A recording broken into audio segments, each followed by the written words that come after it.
dear Frederica, who was so polite to invite us to come here to this very prestigious college, European College in Brisel, and to give our contributions to something what we find as really important for the future of European Union, but also of all our continent, because here we are representing not EU member states, but candidate states and partners to the European Union. As a legal historian, but by his very profession, I cannot be here and not to recall on starting days of my career when I started teaching legal history at the University of Belgrade School of Law. And one of the lessons we've been giving at the end of the course was about European integrations. And the first European conference about the future of Europe, and it is not so well-known fact, was held in Rome. I think it was some 106 years ago, in 1908. And my country, in that time, the Kingdom of Serbia, was participating in this very conference. So in that time, we have been discussing about the future European integrations, and the European Confederation was one of the main topics. Today, I'm really happy to be here with you and to see how we can contribute to this very needed discussion. First of all, I think that this very discussion is not something which is reserved only for people representing their states. We have to make the process which is going to be as comprehensive as much, which is not going to depend on the people's position or the education profile, but to talk with all the Europeans about the future of Europe, which is more or less the future of European Union. I think that all of us here representing our governments are devoted to the EU integration processes. And that's something what we are showing through our actions. I would like to say how we are actually in the process already. That's something what I would like to share with you all. The second largest city in Serbia, Novi Sad, has been named and has been awarded 2 years ago as the youth capital of Europe.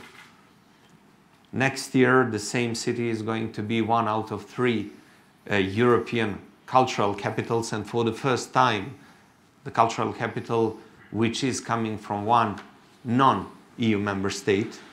That was actually the kind of recognition we've got from EU for all the efforts made. From January the 1st, 2019, yes, 2019, we are full member of the Erasmus Plus project, and we are happy for the fact that we are having this kind of cooperation on the level of education. And what I was interested in a short chat we've had before our meeting is how can we make the European College much more tangible to our students in Serbia. And that's what I want to discuss with all the stakeholders here, and my ambassador to be in charge of that in the further period, because that's what we need. We need the real tangible connectivity, people-to-people connectivity, institutions to institutions, G to G. And how we are trying actually to do that.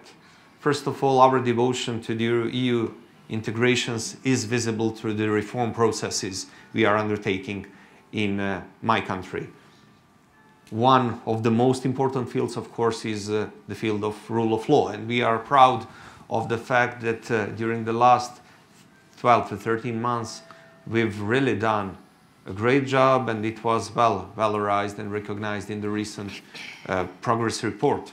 But why we need such kind of dialogue? Because what you should know about our region, and it is not only about our region, is that people are having the perception of European Union, which is the perception of some 20 or 25 years ago. And in the meantime, the European Union itself has been changed a lot. And when we are speaking about something which is of the utmost importance as the rule of law is, it's very important to have the perception which is existing right now. Because EU has been changed in this very period. I have mentioned the reform processes, the participation taken in the different EU regional initiatives, the Adriatic Union and the one for the Danube region is very important for Serbia, but what I find as of the crucial importance for my country, as well as for all the region, that's the regional cooperation. Knowing the fact that for the first time in our modern history, Serbia is having 8 neighbors. It's really rare case. You have Germany, which is having 9 neighbors, Austria 8, and then Serbia 8 too. So that means that the regional policy, regional foreign policy, regional cooperation is the highest priority of our foreign policy. What we have to do much more from our perspective of view is to try to find the best recipe to improve this regional cooperation. It is not only the participation in the existing initiatives, it's also promoting the new initiatives, and that's something what my government and the president are devoted to, especially dealing with the recent initiative Open Balkan, which was well recognized and supported by the prime ministers of North Macedonia and Albania. Today, when we are sitting and speaking here, it's the 3rd day of the conference held in the 3rd largest city of Serbia, Niš, when we have gathered the experts from different ministries from North Macedonia, Albania, and Serbia. They are discussing how to improve our regional cooperation, and also I'm not going to talk about the map, but I'm really happy for the fact that Federica is present here, as well as the Vice President of the Commission, dealing with maybe one of the most important issues for the future of our continent and European Union, that's demography. And speaking about demography, that's why I said I'm not going to talk about the map, but this very region, which you can see with this dark color, the Western Balkan region, is the region consisted of more or less some 17.5 million people. That's less than one member state like Romania is. Our GDP compared with the EU GDP is less than 0.6%. And if our role, if our position is not going to be well recognized, like it is recognized today, and thank you very much for inviting us here, and thank you once again, Bujar, for initiating this. If it is not going to be recognized, then these percents and these population figures are going to become lower and lower. And then all our bilateral disputes